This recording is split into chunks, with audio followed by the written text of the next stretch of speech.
Good afternoon.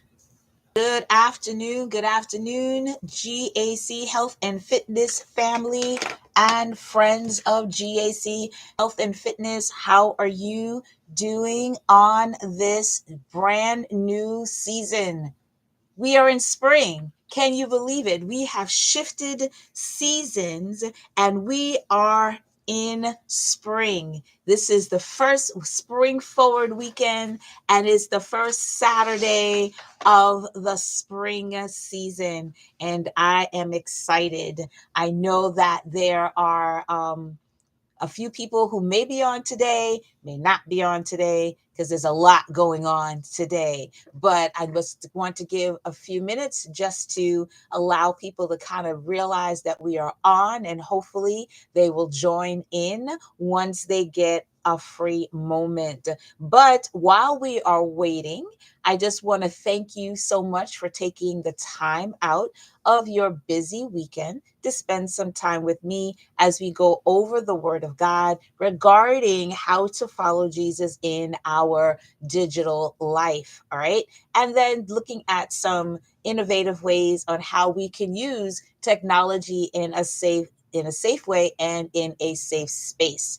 All right. So last week we talked about pointing fingers, and it was the second week of the devotional, and I thought that it was very interesting. And I'm hoping that other people found it interesting as well.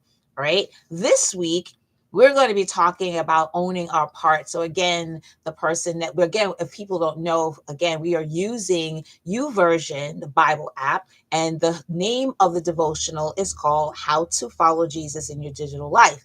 Why we're doing this? We're doing this because our church used this month as a way of using and talking about innovation and technology. All right, so we decided that we were going to take the fitness part of it and the health part of it, and we're going to use it to see how we can use it to benefit our health, finding different ways to track our health, whether it be eating, whether it be walking steps, and so forth. All right, so again, we've been having some really good conversations. All right, so again, it is only like 6:03, so hopefully people will start coming on very, very soon.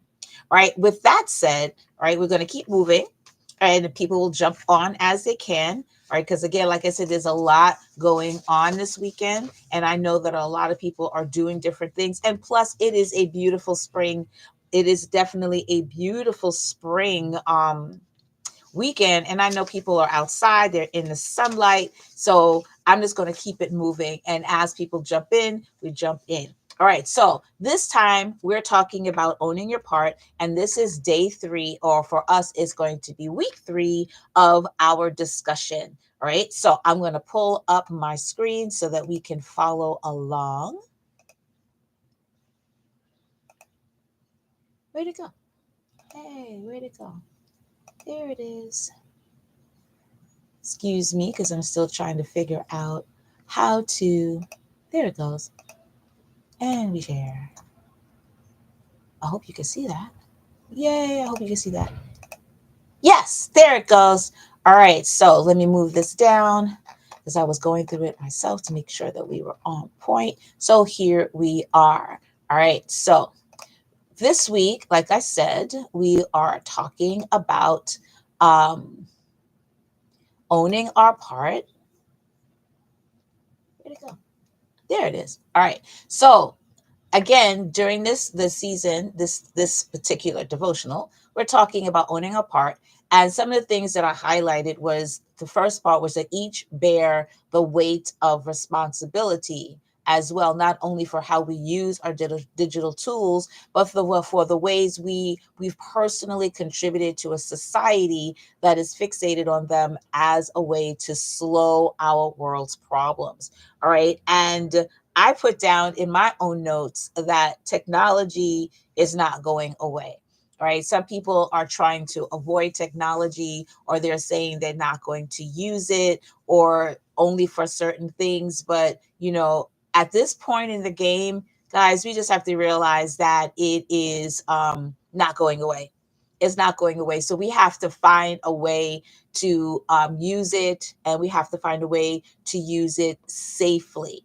All right. So the next part that I was looking at, it says choose to create these tools. So they're saying that the wisdom of these people, they're doing it, and they know, like we talked about last week, how to cater these technologies to the things that they know that we are looking at, those things that we are following, right? And they have a lot of scientists and psychologists and everything out there, looking at what we are looking at. Right. And they have placed a lot of money in what we call social media marketing, whether it's commercials, well, we talked about last week that we're seeing commercials everywhere. You're seeing it on Facebook, Instagram, YouTube, right? TikTok.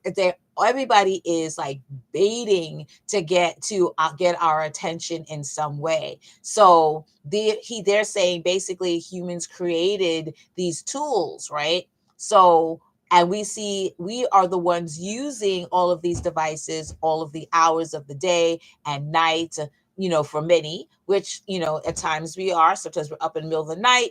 We are like, okay, I'm trying to wind down. So we're using these games, we're watching these videos, looking at certain things, which means that we are active participants in our relationship with the technology.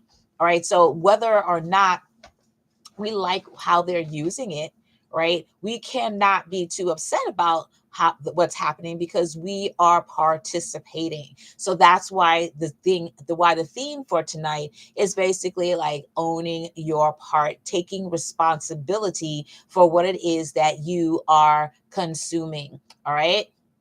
So the other part,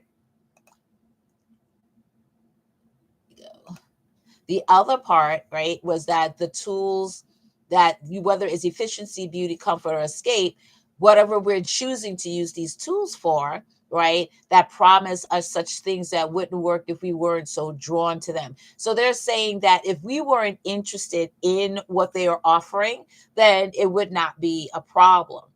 All right. So again, we have to admit, like we said last week, the reason why that they are being very successful in our attention span is because they found out what it is that we're interested in. And so again, that's our part. So we have to make a choice about what it is that we're going to look at, right? And how long we're going to look at it.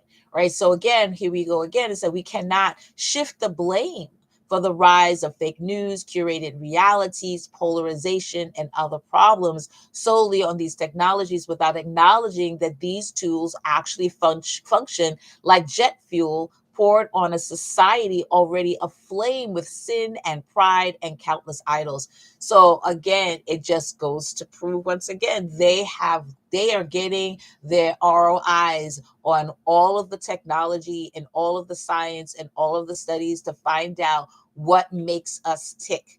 All right. And so we have to really kind of take back. I know I took a look at me myself, because I can't talk about nobody else. I can only look at myself and say, okay, so why am I getting upset? I can't get upset, if I don't want these things affecting how I think and how I see things, then I'm going to have to really own my part and take a look at what it is I'm looking at and how is it making me feel, and also how is it making me think.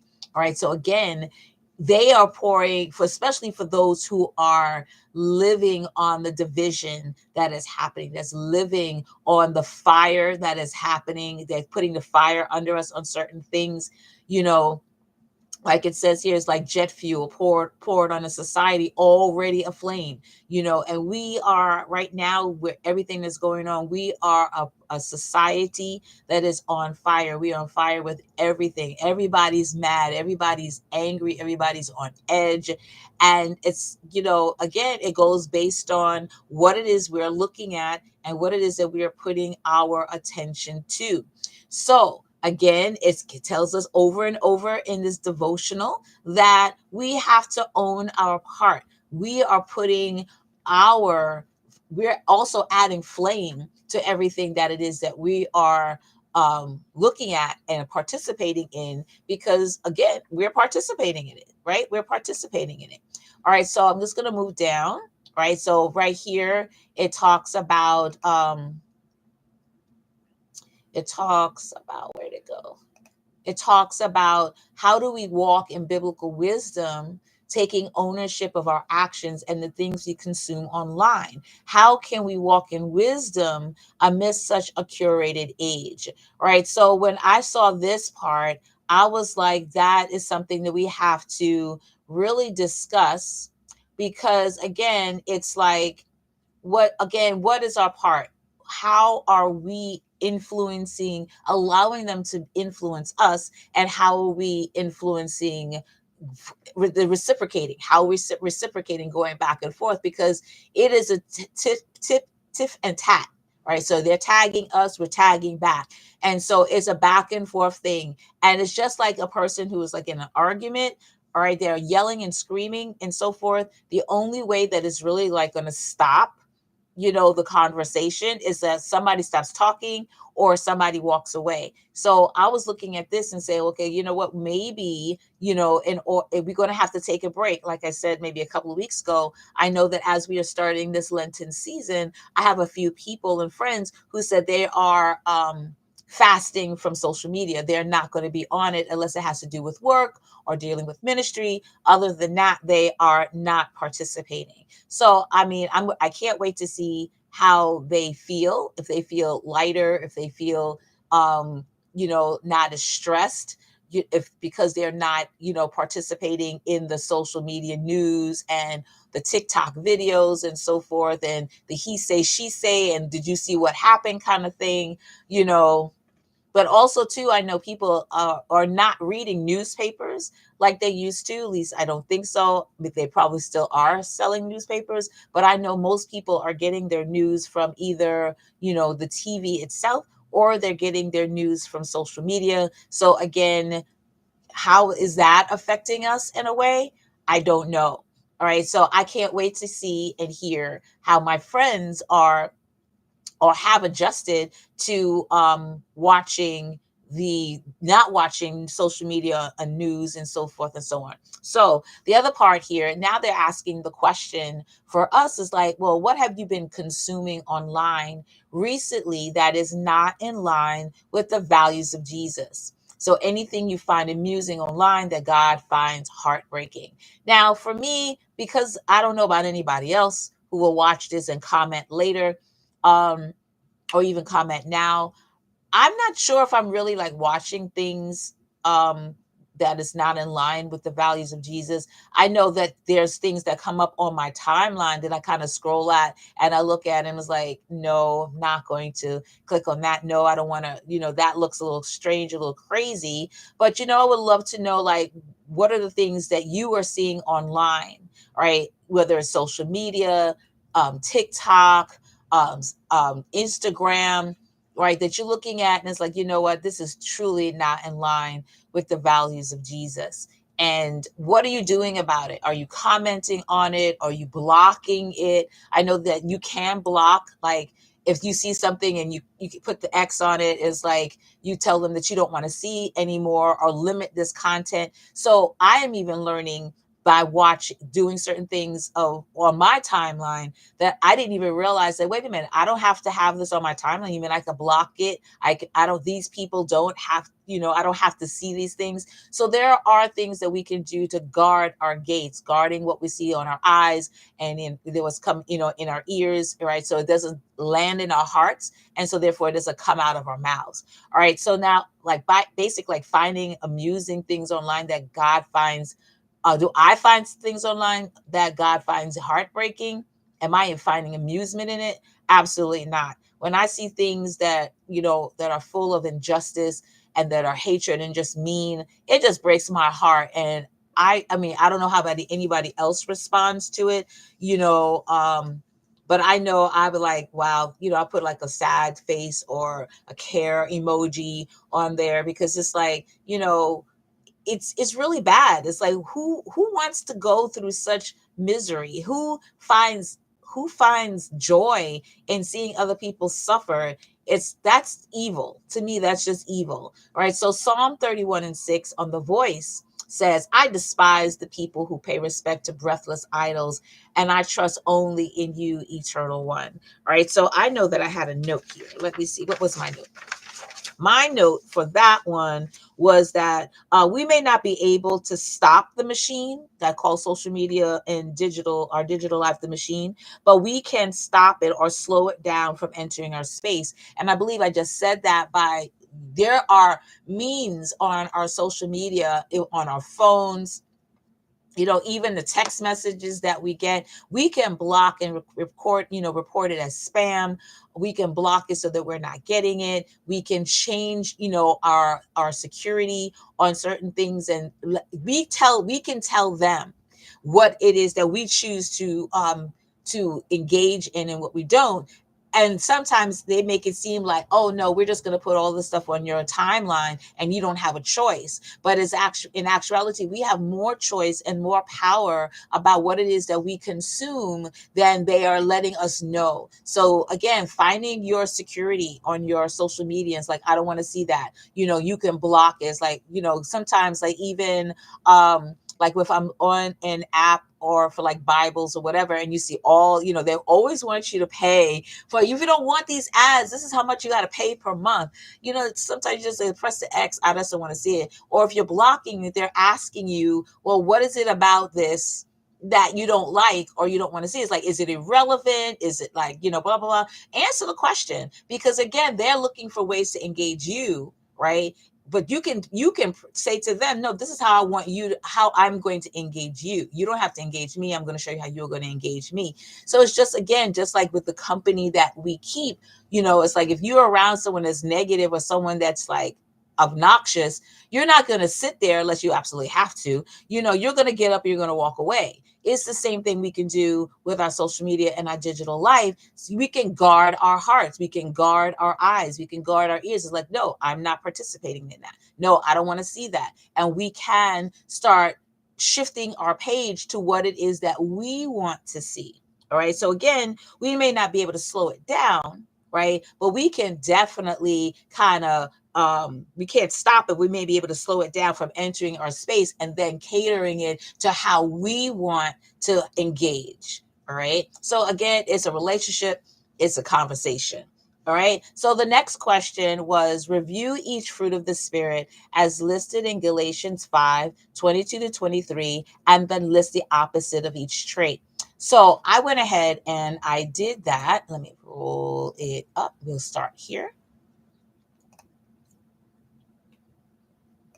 All right. So love versus hatred or indifference, joy versus despair or resentment, peace versus conflict or anxiety. So again, we're talking about the fruit of Holy Spirit fruit, right? And again, this all falls back into what God says to us about what it is that he feels, and not feels, but basically knows what is best for us to think on, those things that are good and right and pure and lovely and full of justice and mercy and kindness, right? Those are the things that he basically, if we really look at it, right, it is not a suggestion. If you read it properly, it's a command. He's like, if you live for me and I'm living in you, these are the things that I want in my space, right? If he is sitting on the throne of our hearts, right, he wants love and he doesn't want hatred or indifference, right? He wants joy and not despair or resentment. He wants peace and not conflict or anxiety. And I think that for them to ask us to look at this and decide, look at the opposite, it really will help us in deciding what it is that we should be looking at, and then the things that we need to be cautious about letting in our hearts. So again, like patience versus impatience or frustration, kindness versus cruelty or harshness, goodness versus immorality or wrongdoing, faithfulness versus disloyalty or unreliability, gentleness versus aggression or harshness, and self-control versus indulgence or recklessness. So again, when we're trying to, say follow Jesus in our digital life, when we are looking for the fruit of his Spirit and we're starting seeing the opposite of those things, then we have to make a decision.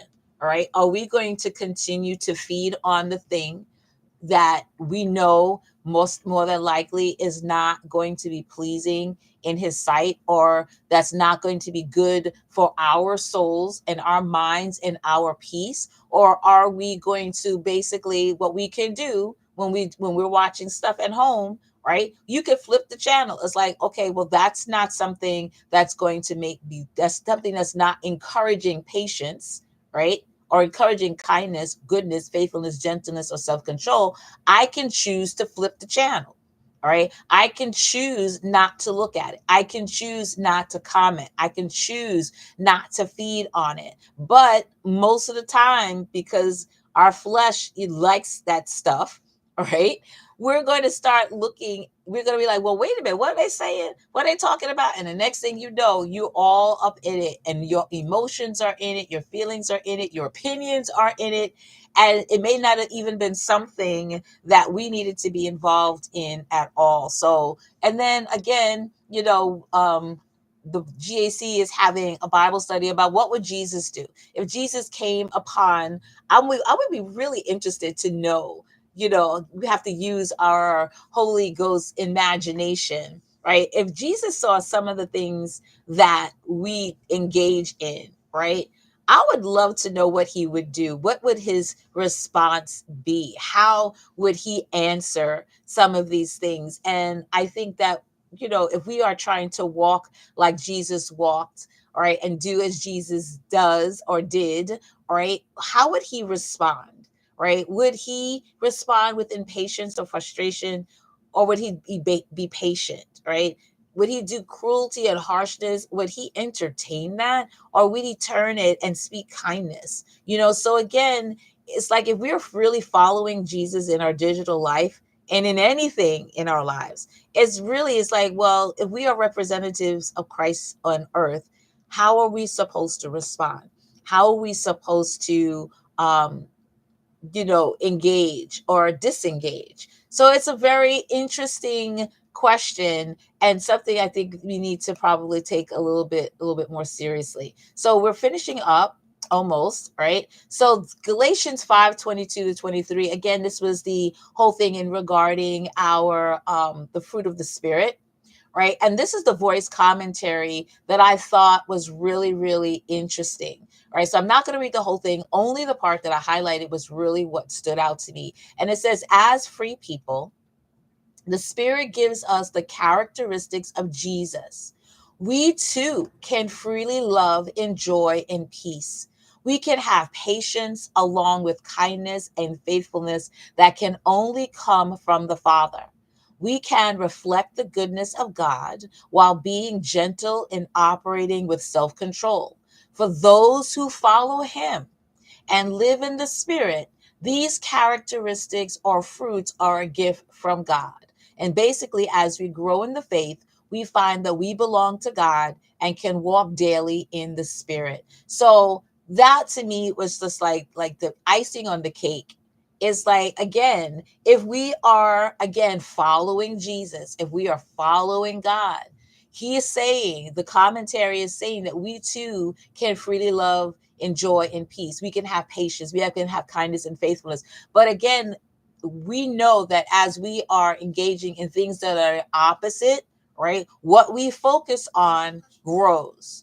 So if we are focusing more on things that are not lovely, that are not joyful, that are not peaceful, those are the things that are not only going to grow in our atmosphere around us, but it's also going to grow on the inside of us, right? It's going to chip away at our love, our joy, our peace, our righteousness in Holy Spirit. It's going to chip away. It's going to start making our heart hard. It's going to start making us more fearful and more concerned and anxious. And that is not what Jesus came to do. He came to give us righteousness, peace, and joy, right? He came to give us love and forgiveness and mercy. But again, if we are not focusing on those things, right, the opposite is going to grow. So if we want more of the fruit of the Spirit, that means we're going to have to eat more of those things, right?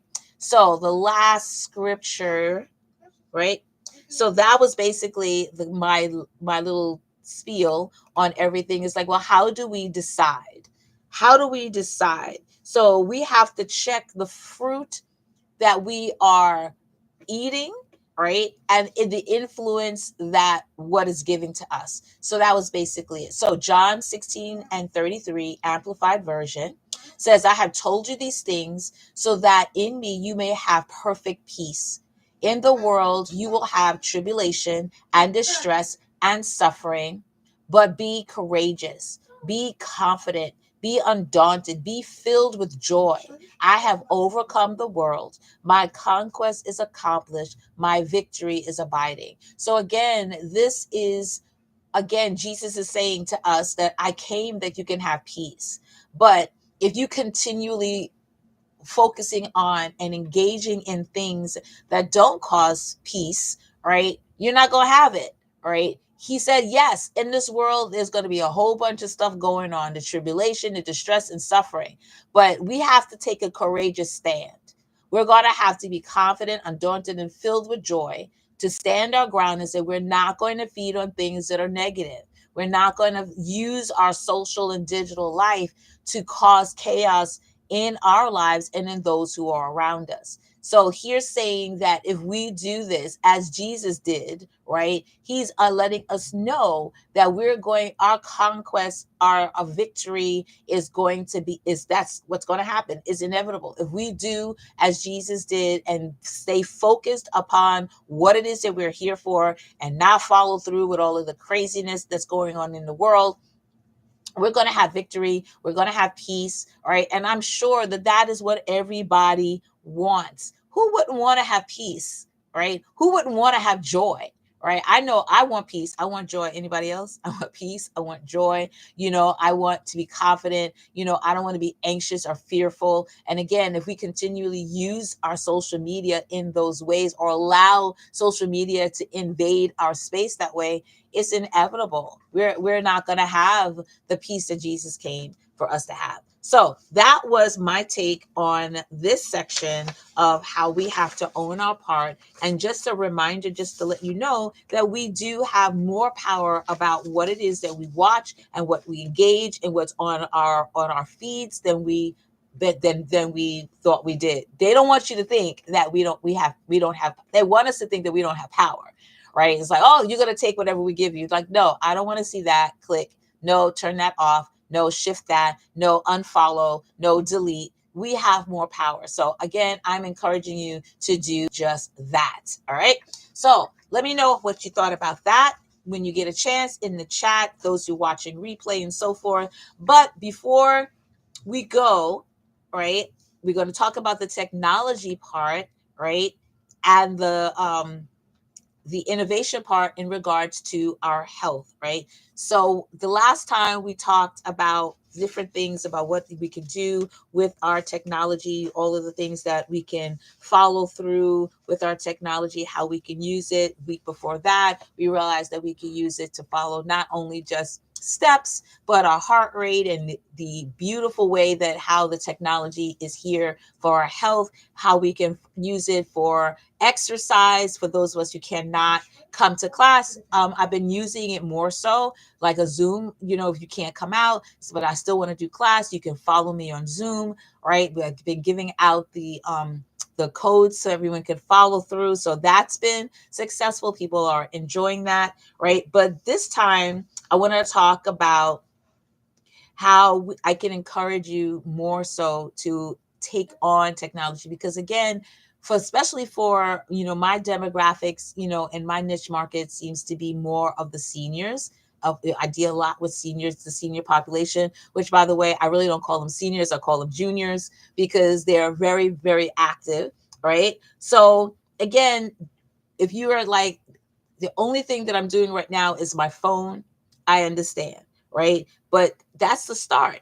That's definitely a start. And as I'm telling all of my seniors, don't be afraid of the technology, right? Because if you're afraid of the technology, you're missing out on so much, right? But the best way to do is basically to start simple, right? Start small. So if you're just using your phone or you're just using your watch or something like that, hey, Julia, how are you? Then that is the best way to go.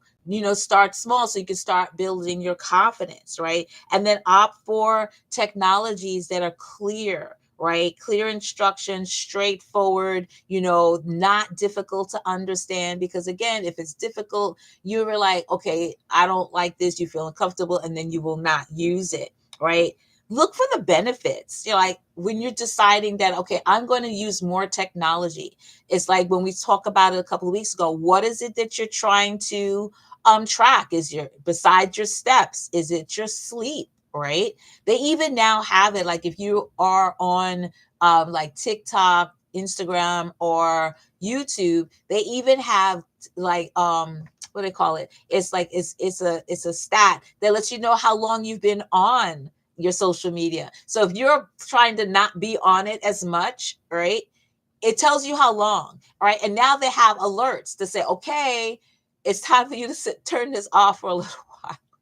It's just like with your watch or your phone. Like if you've been sitting for longer than 30 minutes, all of a sudden you start getting a vibrating on your watch or your phone. It's like, okay, it's time to get up and to get moving. So again, what is it that you're trying to track? Is it sleep, steps? Is your restfulness, mindfulness, stress? What are you looking for? What is it that you're trying to do? And whatever it is, start small, start simple, right? And then get hands-on demonstrations.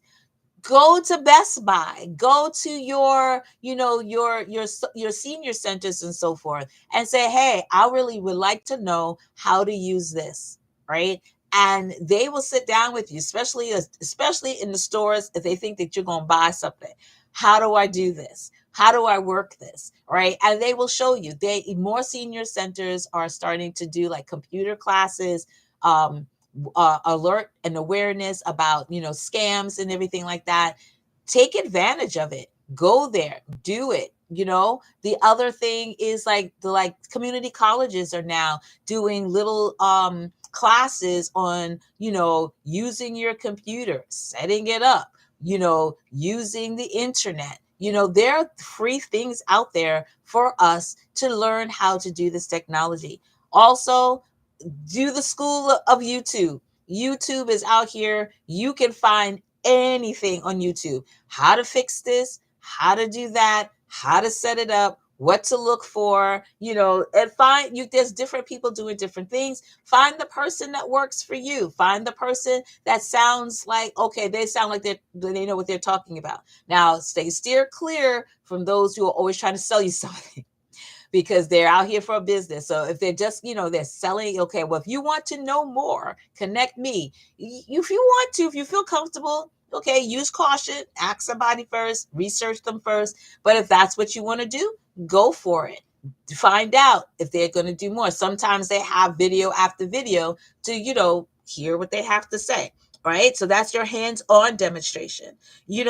Involve your family members. I have my sons here. God bless them. Sometimes they work with me and sometimes they don't. It's like, I need to know how to do this. Okay, mom. Da, da, da, da. And make sure that they're showing you, make sure that they're patient with you and not just coming in and doing it for you, because that defeats the purpose. You're trying to learn how to do it. It does not help if they come in and do it for you. Right. So hopefully, especially if you have like grandchildren or, great grands or whatever. Hey, sweetie, I'll give you $20 if you sit down with me for at least 30 minutes to show me how to do this. All right. I am very sure that they would love to sit with you for the $20 for the 30 minutes. All right. So we got to try to figure out how we're going to get them to help us. Right. But ask them, it's like, look, I really want to know how to do this. Please show me how to do this. And please be patient with me because I'm not a technology person. All right. So if not, maybe you can find somebody else to do it. Right. If you have concerns about, data security and so forth, right? Find, privacy, your cost, your complexity, again, address those with those who you can trust, like family members again. Find somebody, or not online, but like in your church or your senior centers or so forth, community centers that will actually be able to sit down with you, even your lawyers. If you have like, a lawyer or someone that can sit down, technology lawyer. They're everywhere. you can find out how they can help you. All right. And then, continuous support. You can go on, make sure it's a vetted site that you can go online and speak to a customer service person.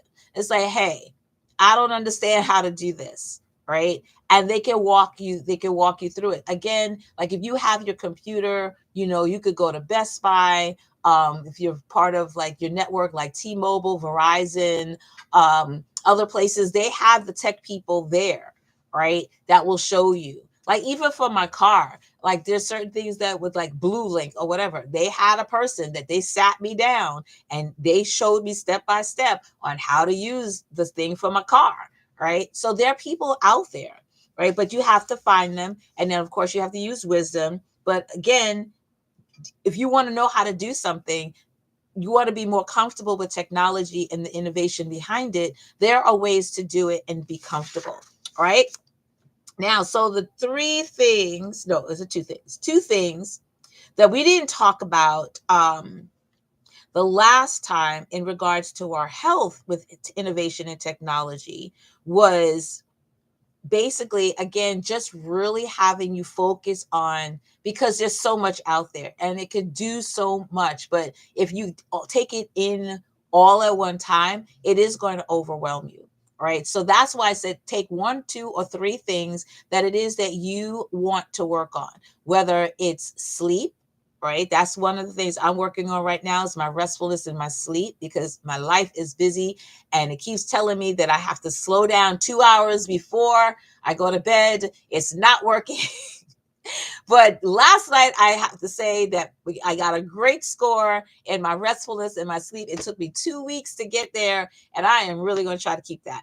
So sleep right now is one of the things that I'm really focused on, but it could be steps, right? It could be stress, right? We talked about that. You can be using your phone or different apps to be tracking what it is that you're eating, right? So again, I want you to find something personal that you want to work on and then figure out how you can use the technology that is in your space to help you to accomplish that particular goal. All right. So again, we talked about our physical health. We can use fitness trackers. You can use health monitor tools, right, to help you to stay active. They are now getting really great about things that you can do regarding your chronic conditions, how to manage them, and basically leading to a better physical health outcome. So in regards to like your chronic conditions and so forth, you can now go on to like the like My Fitness Pal and Lose It, and there's a few others like Noom or whatever, and you can tell them, hey, I'm trying to manage type 2 diabetes, I'm trying to lower my cholesterol and so forth, and they can help you, give you suggestions, right? Because everybody is different, everybody and everybody's are different. All right. So again, they can give you like a whole list of things of what you can eat, drink, how you can exercise, and so forth. They have fitness virtual trainers on there. They give you meal suggestions to help you to do that. All right. So as a certified nutrition coach, that's one of the things that I help my customers and clients do, is that, okay, this is what we need to do. Okay, let's figure out how we can eat. What foods do you like? What things that you don't like? And let's kind of like help you figure out on different apps or different platforms on how to set up your menu and your eating plan, as well as what fitness needs to go in based on what it is that you like to do. Because again, if you don't like doing it, you ain't doing it. So we have to figure out how to make that happen. Now, the other thing that I really wanted to talk about in regards to our innovation and technology is the mental stimulation. All right. As we're getting older, a lot of people say, oh, I'm forgetting, I need my memory to work on my memory. Now you can use your technology, right? Your innovation in technology, that they have exercises for the brain on your phones. You can play these games now that are actually going to help you remember sequences, numbers, patterns and everything. So it's basically kind of stimulating the brain.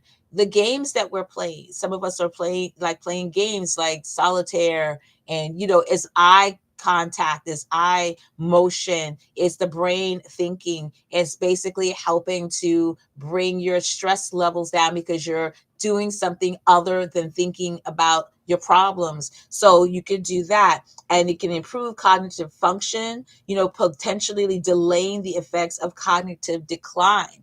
So it's good. It's a good thing to play some games on your phone, and they have a lot of games out there now that are helping you with the memory, counting, patterns, quickness, of how to find things really fast before the timer goes off, spelling, finding, the word finders and stuff like that. So that was basically what I wanted to talk about in regards to our technology and innovation for the part of our health.